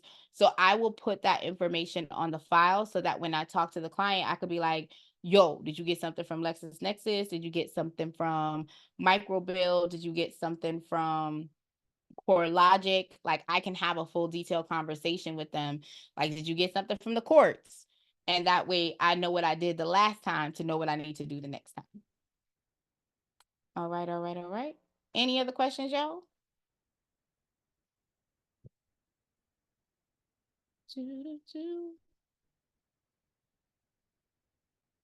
All right, I don't want to deactivate anyone. So I'm going to switch over and I'm going to open my test account for y'all. So See, loyalty tax, my brain is working today just for you now. The girl, you done left the Nile and I done brought you over now. Okay, so Thank in the you. pro, you're welcome. In the pro, if you clicked on the reports, you can switch it from 7 days, last month, and then you can do a custom value. So you can put in a date range, so that way you can create an actual report that you would be able to share on social media. So on this dummy account, I've removed $12,400 worth of negative items allegedly. I ain't do nothing, but that's what it say. Now, when you go into the system, if you are doing the subscription tab, you're able to connect the merchant service. And if you guys need a merchant service option, let me grab it. Let me drop it. That is a merchant service that is partnered with us. So you're able to sign up with them. You can create a plan, you can create forms, and then you can get an embed link that you can put on your actual website. You can also create, I love creating forms like onboarding payment forms. So now if I go out somewhere, you can actually show the information, right? So this is what the difference is. It looks like when you're in the pro. And then if you are talking to the client inbox, you can actually send them messages and see what's going on. What questions you got, loyalty tax? You on mute. Okay, go ahead. No, that's why I was cussing because I couldn't get it to go off. Okay. So when for the merchant services, what do we need that for again? For the people to be able to pay So us? yep. Because PayPal will close you out, Stripe will close you out, Square will close you out. Okay, but we can't, so there's not a way to collect payment prior to going to pro? You can collect payment, but you would have to use a different resource. Like you would have to have your own merchant service that's collecting it outside. If you are using the system for the system to collect the payments for you, then you would have to link this. Once you go pro, you're able to link the systems together. If you have another payment method that you're leveraging outside of, like you already have a payment processor, then you can collect it and use it out there. We're just saying that it's integratable once you go into the pro.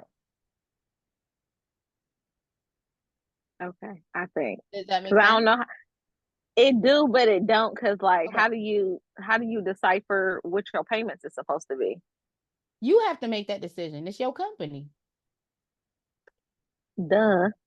But so when we, I know that's silly pants, but when you do it in the system doesn't like have a default something to where they're paid to or nothing like that. No, you have to set it up. So you have to connect your merchant service. So for instance, you're a realtor, right?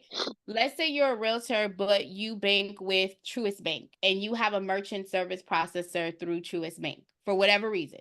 Maybe you do classes outside of just regular home buying classes. You teach people how to become a realtor as well, or you teach people how to become a tax professional. So you already have your merchant service in-house. You would, if you don't have the pro, you would then be collecting payments on whatever merchant service platform you have separate and apart.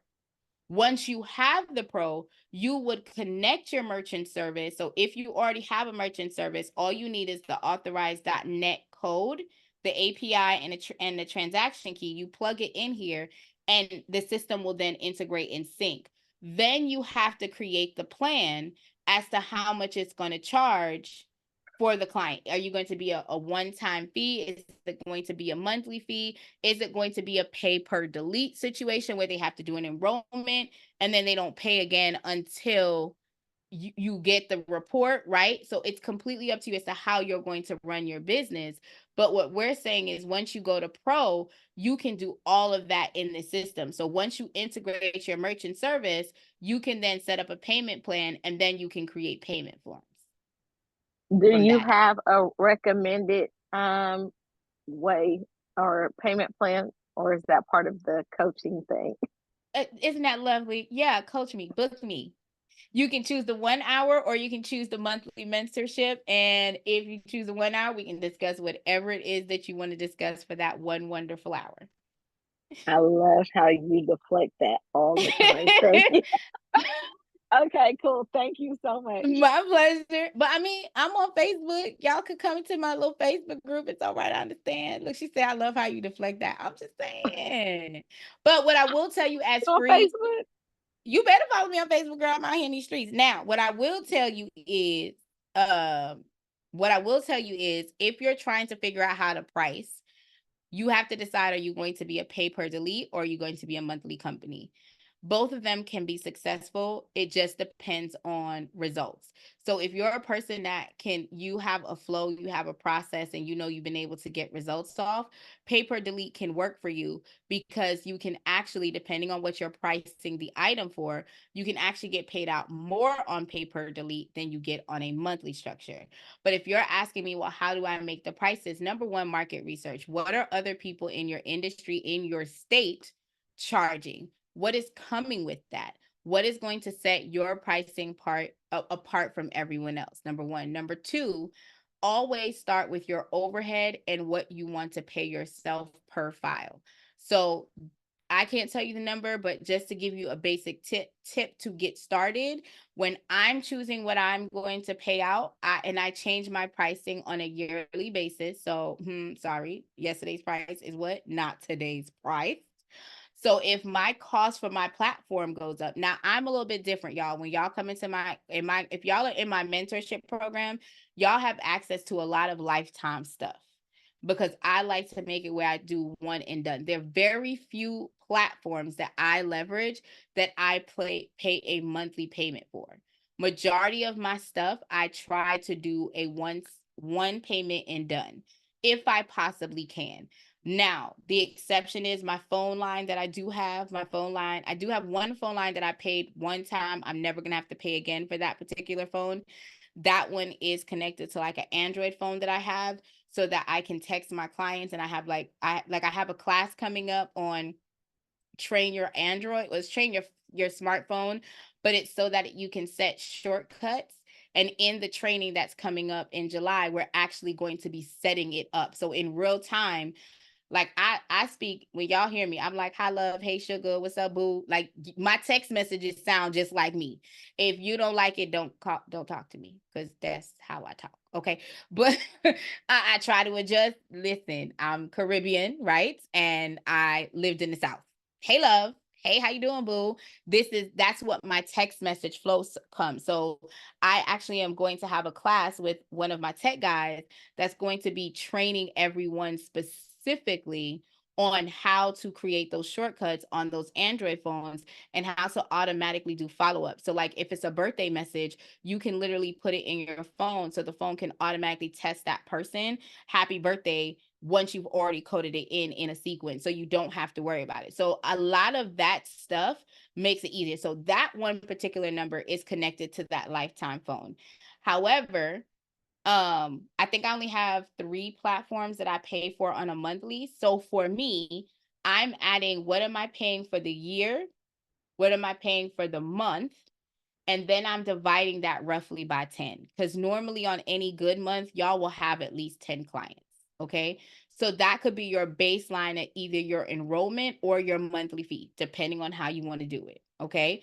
But you want to make sure that you're setting yourself up to where your business is being paid for by your clients, not by you. So what is it going to cost? What is the cost of you doing business? And how can you make sure that a cluster of people can cover that? So if y'all are only paying, so for this system, the system is free, right? If you guys are on the free platform, you're not paying anything. The only thing that you have the potential of paying is that $17 for the round of attack. So if you're using Credit Dyno, you're not paying that $17, right? So what else are you paying to operate your business? For me, I have this, I have my website, I have my domain name. Well, no, my website's lifetime. Never mind, just kidding. My website's lifetime. But it all depends on what you guys are using and how y'all are integrating, right? But that was a great question. Don't be trying, look, all you have to do is sign up. Just book me, girl. Book me, boo. My name is Sheree, but I actually have the clothes that you need to buy. I'm cracking up. So like if somebody was to book you for the consult or whatnot. Do you do group consults or no? And I if do so, group. what is considered a group? I do. You know what? It's so funny. I literally was just talking to my mentor the other day, and I was like, I think I'm gonna add a group appointment booking in there. So now if you guys, once you guys book with me, you automatically get welcome to my Facebook group. My Facebook group, I hold 2 classes a month at minimum. That you guys are able to come into the room and talk to me. So that's a free thing. Y'all don't like, once you book a call with me, you automatically get that access to the Facebook group. If you join the mentorship, you guys get to come in the room with the 2 classes. So if you're just in the group, you get to watch the replay or whatever that shows up on the group. But if you are in the mentorship, you get to come into the room and talk to me. I am going to set up an appointment link for group coaching. The max that I'll be able to take is maybe 5 to 10 people, I think, at a time for it to be effective, because I can't see how to get, like, I have a mastermind group and we don't get nothing done in an hour when Okay. it's all 11 of us there, right? So in reality, I want to make sure that I'm answering the questions and it's feasible. So I think I'm only going to do a group up to 5 people, max 10. But right now I only have the one-on-one. If you, anyone that's listening today, if you guys want group, just let me know until the link goes live next week, because my VAs are going to print it for me. My It's assistants just are going me to. and 3 other people. They probably won't say too much, but Yeah, just so that's that, fine. yeah. Okay. That's Yeah. cool. I appreciate it. Thank you. Did you get the code for the community thing, or they just, Oh, or I is it put it in the something else I chat. have to I put do? it in the chat a little while ago, but I'll drop it again for you. Hold on one second. Thank you. My pleasure. So here's the link for the Dispute Panda community. So y'all can sign up for the community there. I have my appointment link. I think I have the mentorship down there. Any other questions, concerns, or comments? Oh, let me take you guys into the client because I want you guys to see something really quickly. So when you're dealing with the client and you click on, let me go to the letters first. Letters shows you all the letters that you've selected for the client. If you click the eye icon, you're able to see how the system coded that specific letter. So if you told the system to mail it out, it would say mailed. It would have the estimated delivery date, and then it would tell you the method of the mail. If it was certified, it would have a tracking number, and you always get a letter ID when the system is mailing it out for you. However, when you are mailing it out, or if you've processed the claim, the system is always going to select download unless you tell the system to mail it out. So you have to remember to click the download all button and print the file. All right. Now, when you are dealing with the client and you're going into the attack, this is where I was showing you guys that it shows different. So it shows the attack when you do start round for the client. Let me not do static. Let's say this is another round. I'm doing paralyzed touch. Oh, we're gonna have to select something. My bad, y'all. Let me select something. We're gonna hit save. And then I'm gonna select the paralyzed touch. If I'm in the pro, I'm doing handwritten font, depending on the round. Not all the rounds do it, right? But let's say we're in round 6. I'm not doing handwritten font. I'm gonna go ahead and hit generate creditor letters. I'm gonna hit paralyzed touch super boosted. I'm gonna hit start and confirm, right? The system is going to automatically generate an attack round for me and then a creditor letter round. So I would have to go in and literally tell the system, mail out the creditor letter for me, and then also mail out the attack round for me. Okay. It does not mail or download on its own. If you're mailing it out yourself, you have to click download all.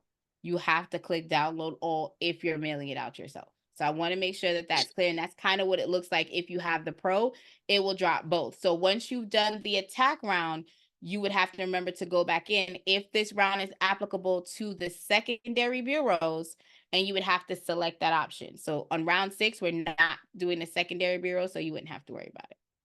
Does that make sense, y'all? Latrice? Loyalty, who's not all around the world today? It does. I had a good question.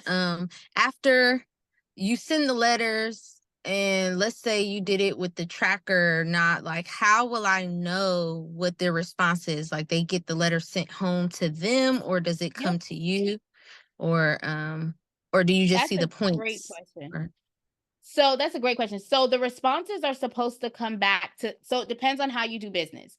I'm a POA company, which means I have a power of attorney that goes out with my dispute letters to the credit reporting agencies, and I send it out every round, right? However, previously I was not a POA. I was doing it where I just sent the letters off and the information was only solely going to the client.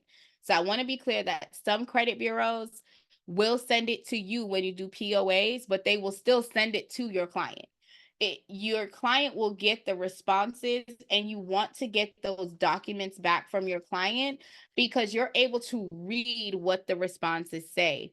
If it says validated, if it says verified, if it says deleted, if it says removed, understand removed means it's under investigation. Deleted means they completely deleted it from the file. If the account is deleted and then all of a sudden the next month it is put back, but your client did not get a reinsertion notice, that is against the law. You can send a reinsertion notice. And I'm going to show you where you find that. If you go to the static letters, you scroll down, there is a reinsert letter. You can click this option if your client got a debt deleted, not removed now, deleted, right? If it was deleted on January and then all of a sudden in June it come back. Oh wait, did you call me? Did you tell me? Did you send me a letter? Did you email me? Did you send me a bird? You didn't. So now I'm going to be able to use the law to get that particular account removed, right? So it's important for you to look at the responses for you to know. Now, organically, the system is giving you a flow. This is the letter you sent on this month, this is the letter you sent on that month.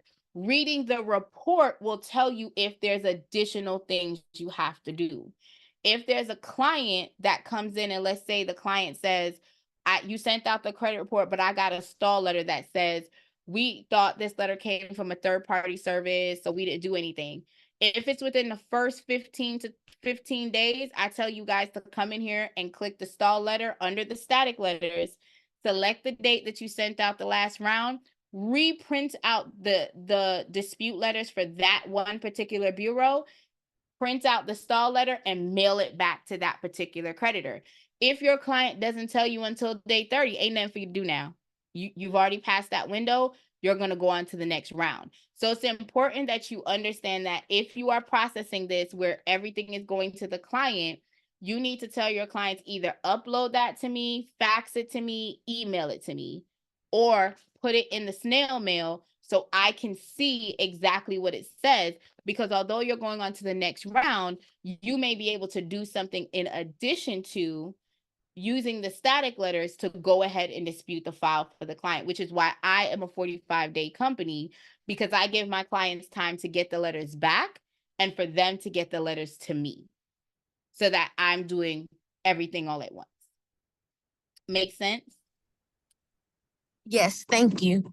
My pleasure. My pleasure. Any other questions, concerns, or comments? Hey, Mr. Jones, welcome to the room. Wayne is still here hanging out with me. Tatiana, welcome. iPhone, hey. Let me know if you guys have any questions. I don't know why I'm saying that. Loyalty, drop me your email. I'm going to send a message to my back office while we're on the phone for them to figure out what's going on. I love the house. Okay. Hey, I will yeah, drop your do email that. there. Did you get my email last week that you told me to send you? Because I sent it. I replied to you. You did? I sure did. I'm gonna drop my email in the chat so you can search it. Hold on. I gave you your free gift, friend. See how they try to call me out on the platform? It's all right. Cause I did my job. I'm cracking up. No, I really didn't see it. What is the first thing I should do once I sign up with Dispute Panda? I'm using this for me. I'm lost. Hello, Mr. Jones. So I would say to watch, that's a really good question. The first thing that you need to do is load yourself into the platform. And definitely watch the replay. We are on YouTube and we're also in the Dispute Panda community. I can drop the replay for you. Since you came in a little bit behind, give me 1 second. Let me grab the YouTube link, and you can watch the replay of all of our meetings are actually on there. And we are always here Monday. Well, I shouldn't say always. We are here normally on Monday, Wednesdays for the free platform, and then Thursdays for the pro. But once you have the platform and you're getting started, the number one thing that I always tell everyone to do, and I'm actually going to share my screen so I can show it to you. You want to go to the training tab. Once you have, whether you're in the platform or out, so this is outside of the platform, this is within the platform, you want to click on the training tab. Once you click on the training tab, you want to download the free guide. That guide is going to tell you how or what letters you are going to select for the next 12 months. Is it going to take 12 months? Possibly not. But we want to over deliver instead of under. So depending on what your goals are and also what's going on in your life will depend on how long you have to dispute as to where you're trying to get to. So what I would say, it's my pleasure, Tatiana.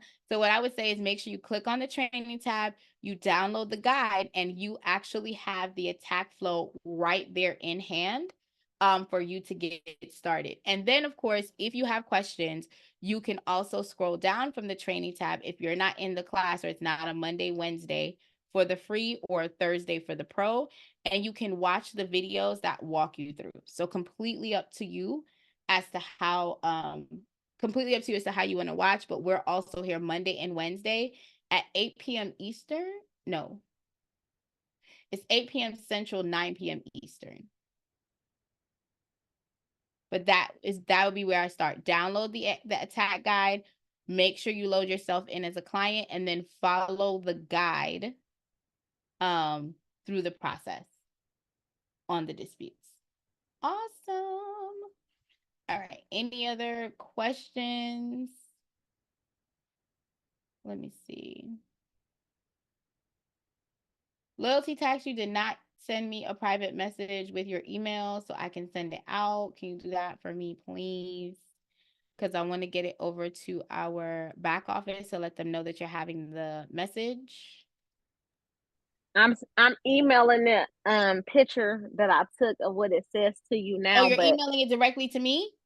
Yes, ma'am. Okay, cool. Yeah, do that to me, and then that way I can take it and I'll forward it to them when we get off the call. I love it. See, you so smart. Look at you. Thank you so much. Yeah, because I was searching that. I didn't get your email either. And I know it's right. So I don't know, but it's okay. Did you check your spam? Yeah, I did. Hold on 1 second. Thank you so much for this. I'm very appreciative. It is my pleasure. I'll be back next week. We'll pull up on me. Club Panda. Okay, I'll let you know what I've done with it so far. No problem. I'm super excited. And if you have any questions, just let me know. All right. Drop your email for me in the chat, Loyalty. I'm gonna go ahead and look right now and tell you what time I sent it. Okay. Because I got it. I just sent you another one. You just sent me another one? Hold on, let me refresh. Let me refresh. I be trying to check them. It'd be a lot, but I be trying. Now I be trying to check them. Girl, there's too many somethings going on. No, I'm trying. Okay, it just came in. Hold on. Loyalty tax. Let me see. Now I'm wondering if I didn't get your email, but I feel like I did. Oh no, I sent out the lead magnet to you on 6/12. And it was sent, hold on, you sent it to me on 6/12 at 11:18 p.m. and I sent it out to you at 11:45, but I'm gonna resend it to you right now. I got you. It'd be so wonderful. Because I might have got it in. Pleasure. Let's see, you said on the 12th. That's a calendar. Oh, can you try this on your computer and not your phone? Okay. You're currently on your phone, right? I am Trying on to my log into the cellular community? device.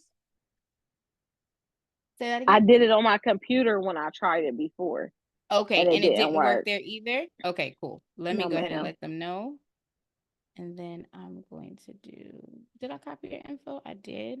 Any other questions, guys, while we're here?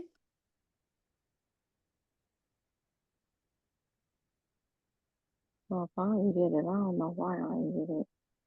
Probably somebody sending me something dumb, and I was clicking through too fast and deleted it or something. No, I got you. I'm about to resend it right now. Pop this out. Let's put this here.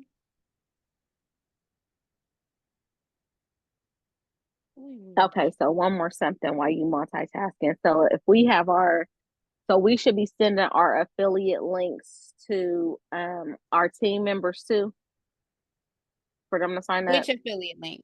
I send everything. So my affiliate links, if y'all go into, like, if y'all follow me or y'all look for me on social media, my affiliate links are on my link tree. I used to have a bit.ly before, so it was there. So I put my affiliate link, whether it's for the software, if it's for credit monitoring. I have a couple of affiliate links that I float around. I have it everywhere for them to gain access to. But when You would have it. so since I'm doing it as a business, and the preparers that want to do the credit repair, I'm letting them do it optionally. So if they want to do that, then I should give them my affiliate link for them to sign up themselves, or they would get their own affiliate link. I So think that's a better what are question. we talking about? Are we talking about for the credit monitoring or for the platform? Both. So the platform affiliate link is not live right now. So you don't have one yet. Once you go in and you hit accept, once the next round opens up, you will then get your own link. The credit monitoring link, you want them to sign up because they're going to sign up for Dispute Panda on their own, and then they will register for their own link because that's going to be their drip money that they're going to get. Okay. So For right now, credit there's dyno. not an option for you to get an affiliate link. There's no live, it's not open for them that they're recruiting people for affiliates right now. That's why I want everyone to hit the accept button under that referral tab, because once it goes live, you'll get your email for your affiliate link and then you'll start earning. But right now, if you have your people sign up, you're not earning anything. And they're not earning anything. They have the option to earn once the next wave opens up. But like for people that work for me, when they go in, it'll give them the option to do the credit dyno thing, or do the people need my affiliate link since it's my company? So it'll still your come up client, under me. if they have their own Dispute Panda, they should have their own credit dyno link.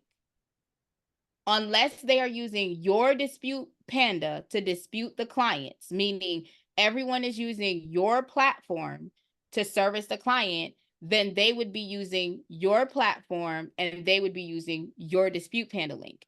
If they have their own Dispute Panda and they're going through the software on their own, then they're going to generate their own credit dyno link. So if I'm working under you and I'm in your tax company, but I have my own credit dyno, I have my own Dispute Panda, I'm going to have my own credit dyno link. I'm not using yours. Okay. But why would I, if they're working up under me, why would I have them to get their own credit dyno? I mean their own Dispute Panda, because I don't know how you're operating, right? Like I don't know if are you giving them access to your Dispute Panda? If they're giving them access to your Dispute Panda, then everything that they're using is up under you. Okay. Right. So but if they're doing it on their own, so let's say you're mentoring people and you're telling them, hey, I'm mentoring you to get this done, and I'm taking you through the softwares and the platforms that I use, you're paying me X amount of dollars to learn what I know, then you don't need to worry about that. I mean, once the affiliate link goes live, you'll then be able to post it and you'll be able to put in your email sequence and give it to your mentees. But right now it's not live. So it depends on how Right. you're doing business. If they're using your software, then they don't need their own credit monitoring because everything is going to be going in your login, in your username, in your file. Okay. I think You look confused. Tell me where you're confused at. because I am. Okay. Let me help you. Confused because okay, so when you go in there and it's got team members and you add their names and their email address and all of that stuff, I still have to give them my username and password? No, so that's what I'm saying. So if they're using your platform, meaning you've added them as a team member, then everything is up under you. Do you understand what I'm saying? So they're not logging into, they're not creating their own Dispute Panda profile. You're adding them as a team member and they're automatically using your Dispute Panda, period. Okay. So that means they're using your credit monitoring link because the only option they have, because they're using your stuff, is your credit monitoring link. Does that make sense? Okay. They don't know to Yes. create one. But if they use their own, if they go out and they create their own Dispute Panda, then they would, or once you start training and then they go, okay, I'm ready to go off on my own. Hopefully by then the affiliate link will be live. You could be like, okay, here's the link for you to sign up on your own platform. So by them coming up under me, will I be the one responsible for sending those letters out? Or they'll still have the option to do the put. Whoever you make responsible. So if I'm your consultant in your business and I brought in Sharon, Gordon, and Tyler, those are my clients, but I'm using your platform because I'm working under you. It would be my responsibility to work my 3 clients because I was the one who recruited them and I use them. However, if they don't do those 3 clients, and then they call back, it's remember, still your platform. So they're calling your number and they're going to be like, hey, you follow what I'm saying? It depends on how much that person has shared. So if you're asking who's responsible, that's dictated on, again, how do you do business? Are you going to have someone that's a data processor where your team members load the clients in, but you have someone else that does the data processing for them and the mail out? Or are they going to load the clients in and they're going to do their own disputes? It's up to you as to how you're working your business. But they will have the option to print the letters for themselves. As long as they have a login password, they can do whatever they want. Okay. All right. It makes sense. It's just like my tax software. Okay. I just wanted to make sure. I wasn't for sure how that will work. Yeah, no, if I have login, I can log just like if I add you to a team member to my test account, you can go in, you load the client up, you upload the documents, and you can dispute the file. Okay. All right, cool. Thank you so much. My pleasure. Any other questions, guys? Ooh, this lights is hot. Y'all, it's like hot. I feel like I lost 30 pounds. I didn't know. I'm still chunky. The fat don't want to leave me. It's okay. I'm cute. Just a little thick. Oh, I just realized I didn't drink my coffee from this morning, y'all. Any other questions? Mr. Clark, I see you over there. Hey, Mr. Clark. How you doing? How you doing? He's been ignoring me all night, y'all. Just in case y'all were wondering, Mr. Clark was just on. He's been ignoring me. I had Latrice and I had Loyalty that was driving all over Egypt. So it's all right. Don't worry about it, Mr. Clark. I was listening to you. See, I hadn't been using the software, so I was more like coming back in a refresher. Gotcha. Well, I'm glad you're coming back. Yeah, I was getting the email and I realized that they were doing these calls. I'm like, yeah, I'm gonna be tapping in and getting on the calls more often. I love it. I appreciate. Did you get my email, Miss Egypt? Did you get my email? I appreciate. Okay, cause see how she shouted me out on here saying she didn't get the email. That's why I sent it while y'all were here. See. Make sure y'all had it. All right. I was actually just reading it. No, I didn't get it before, but I just got it just now. Thank you so much. My pleasure. I try to deliver. All right. Do y'all got any more questions, concerns, or comments for me before I let y'all go have a great night and I go stalk my husband? Because he is peaceful and that is not okay. He is at peace. Okay? He ain't even find the toilet paper. So I need to go bother him. Look, Mr. Jones, you don't understand. He's been at peace since the 1st of the month. Okay. So I need to mess up his night and start some problems. Okay, that's my job. Start some problems. All right, no, but for real, thank you guys for coming in. If you have any questions or concerns, I've dropped my booking link. I've dropped my mentorship link. Oh, I have the train your Android class that's coming up, so you guys will have access to that information as well. So if you guys need anything, have any questions, concerns, or comments, it is my pleasure to help. Again, my name is Raquel May David, and thank you for allowing me to help you be a beast in these credit streets. See y'all later. Bye. Yeah, have a good night. Good night.